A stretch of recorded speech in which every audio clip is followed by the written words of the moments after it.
मदईची में खबर है मां शेयर कंदासीं। मदईची के कचेवारी इलाइक़े में घर ॿाहिरां बीठल ॻोठाणो हथियारबंदनि जी फायरिंग में मारिजी वियो आहे। फकीर ॻोठ में गोलियूं लॻण सबबि 40 वरीह जो ॻोठाणो रसूल बख्श ॼणे जो क़तल थी वियो। वासन जो चवणु आहे त कंहिं सां दुश्मनी न आहे। रसूल बख्श ॼणे जो घर ॿाहिरां बीठल हो। हथियारबंदनि खेसि गोलियूं हणी क़तल करे फरार थी विया। वाक़े जे इतला बाद पुलिस लाश तहवील में वठी अस्पताल मुंतकिल करे छॾियो आहे। वाक़े आग कई पिया मदईची जे कचेवारी इलाइक़े में घर ॿाहिरां बीठल ॻोठाणो हथियारबंदनि जी फायरिंग में मारिजी वियो आहे। फकीर ॻोठ में गोलियूं लॻण सबबि 40 वरीह जो ॻोठाणो रसूल बख्श ॼणे जो क़तल थी वियो। वारसनि जो चवणु आहे त कंहिं सां दुश्मनी न आहे। रसूल बख्श ॼणे जो घर ॿाहिरां बीठल हो। हथियारबंदनि खेसि गोलियूं हणी फरार थी विया। वाक़े जे इतला बाद पुलिस पहुची लाश तहवील में वठी छॾियो आहे। मदईची मां ब्रेकिंग न्यूज़ सां शेयर कई पिया। मदईची जे कचेवारी इलाइक़े में घर ॿाहिरां बीठल ॻोठाणो हथियारबंदनि जी फायरिंग में मारिजी वियो आहे।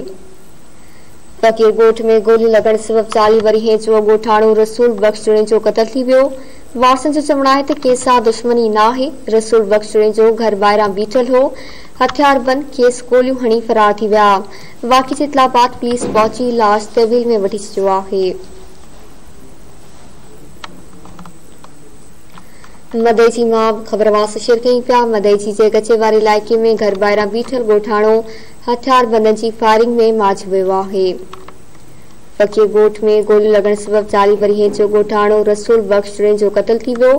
वारसनि जो चवणु आहे त कंहिं सां दुश्मनी न आहे। रसूल बख्श ॼणे जो घर ॿाहिरां बीठल हो। हथियारबंदनि खेसि गोलियूं हणी फरार थी विया। वाक़े जे इतला बाद पुलिस पहुची लाश तहवील में वठी छॾियो आहे। मदईची मां तफ़सील मालूम कंदासीं। धरती टीवी जे रिपोर्टर तौहीद ब्रोही खां। जी तौहीद, आगाह कजो।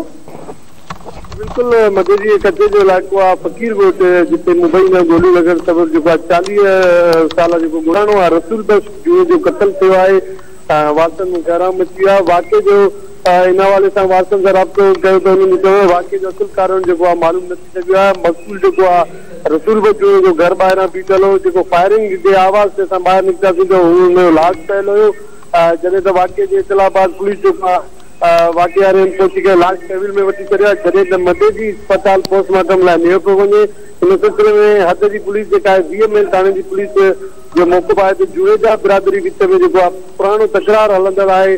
जंहिं हीउ वाक़ियो पेश आयो आहे। वधीक इन बाबति जांच करे रहिया आहियूं। जी महिरबानी तौहीद ब्रोही, आगाह करण जे लाइ।